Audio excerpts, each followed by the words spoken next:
Hello everyone, this is a response to a question that was put up in the Producers Perspective group.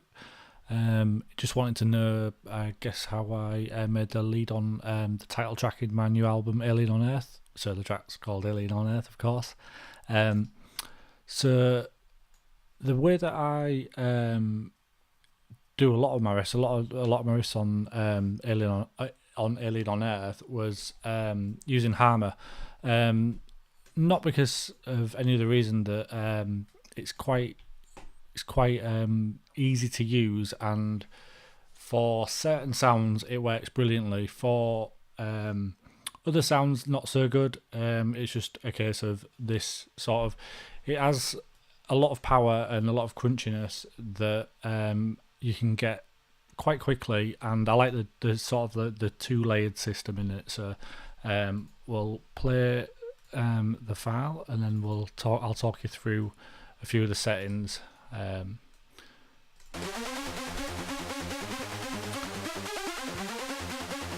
So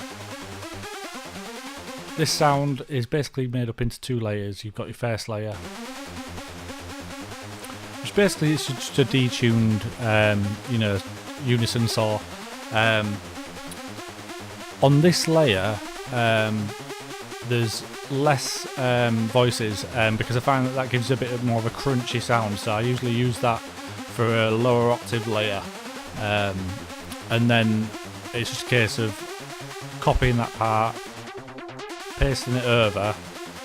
You paste preset, and I'll paste it over to there, and then on that one,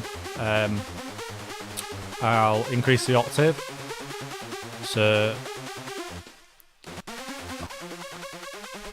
but on this one, I'll add a few more voices, and play back the settings. I mean, the settings that I've got on here, they don't need to be exactly like that. It's just a case of it's difficult to really tell you exactly how I made this, because I will have just been doing it by ear, just playing around with the settings. That's the best way. The best thing that I can advise you to do is just learn the synth inside out, and then you can really intuitively find a way to create the sounds that you want to create. So I'll go through a few of the important I think aspects on here. So on the effects, I've got the distortion, which just adds a bit of soft saturation. So I'll just turn this off. See, it just takes off a bit of the high end, adds a bit more of a crunchy sound. It's very subtle, but every bit counts. And then there's just a delay on there.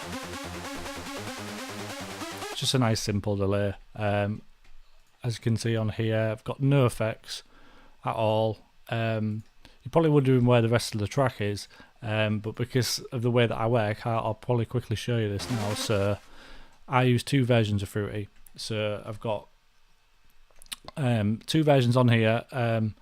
If you open up a second version of Fruity on the same exe, so if you right click here and you go to open, it'll open up in like a tabbed window. So what I do is I copy the exe, rename it, and then it'll open up in a separate window. So this, I mean, you probably don't need to do that, but I'll just quickly show you why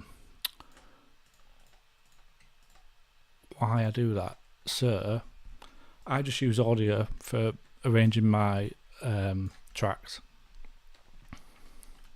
So I'm just loading up. So basically this side I have my arrangement, and this side I create all my parts. So you've got the track here, and this is basically the project that I was just showing you, rendered down and then put into the main arrangement.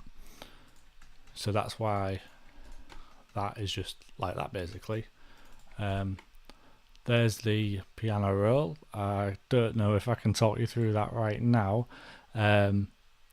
So it's mainly the sound I think that he was asking for. I mean, this is sort of my first video of doing these sort of things, like with a camera and trying to do it properly. So it's going to take me a few goes just to sort of get into the swing of talking you through certain things that I normally do intuitively in my head, and sort of I'll have to get a few more skills in presenting this to everyone. So so I've got a bit of EQ on the riff as well. Just simple, top end, and then just increasing it slightly. I mean that can be independently done, but it's just the same on both. It just adds a bit of top end. On this layer, there's a function called clip on here, which if you have it on high threshold, if you bring it down, it sort of works a bit like a high pass filter, so it just it takes out the bottom end a little bit, ever so slightly. And then there's this auto gain function, which is actually quite, it sort of works like a compressor, but it's like an auto gain. So I'll just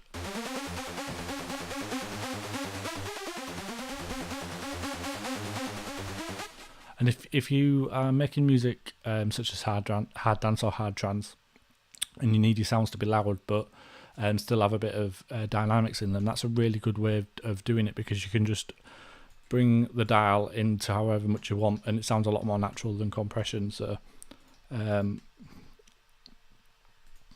also have the performance mode on high quality, and I can't remember whether I changed some of these knobs or not. If you look at the if I reset, yes, so grain I bring all the way, and probably bring all that way as well. I can't remember what that really does, but again, it's just doing it by ear. So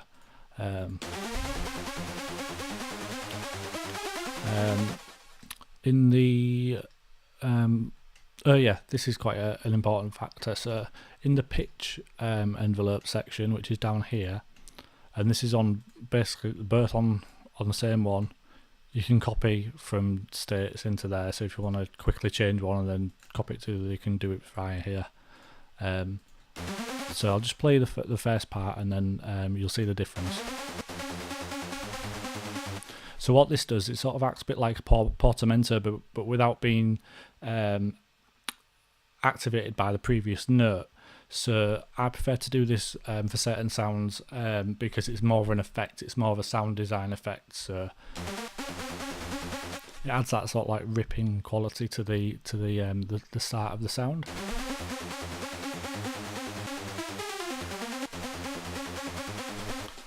And I think another function that's quite important is this phase to random. You probably can't hear it there, but if I take if I bring it back down to 1, you see it adds like that sort of randomness to the phasing of the waveform. So that's a cool function, you know, for all sounds. So if you're not quite sure what that did before, then that's what it does.